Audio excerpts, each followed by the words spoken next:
এটা ফেনী শহরের একটি শপিং মলের চিত্র।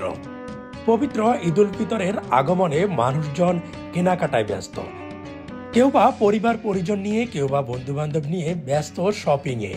যার প্রয়োজন একটু সে হয়তো অনেক বেশি নিচ্ছে, আবার যার প্রয়োজন সামান্য সে হয়তো সামান্যই নিচ্ছে। কিন্তু তার উল্টো চিত্র দেখুন এইখানে। এটা ফেনী রেলওয়ে স্টেশনের চিত্র।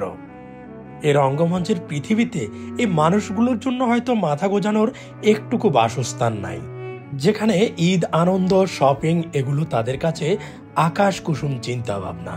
হাজার হলেও তারাও তো মানুষ, তাদেরও একটু ঘুমের দরকার। দিন শেষে জায়গা না পেয়ে ফেনী রেলওয়ে স্টেশনের প্ল্যাটফর্মে এসে তারা একটুকু শান্তির ঘুম ঘুমায়। আমরা কি পারি না তাদের জন্য কিছু করতে? অতিরিক্ত শপিং না করে তাদের জন্য কি এতটুকু উপহার আমাদের দেওয়ার সামর্থ্য নেই? চলুন অসহায় এই মানুষদের পাশে দাঁড়াই। মানবতার জয় হোক।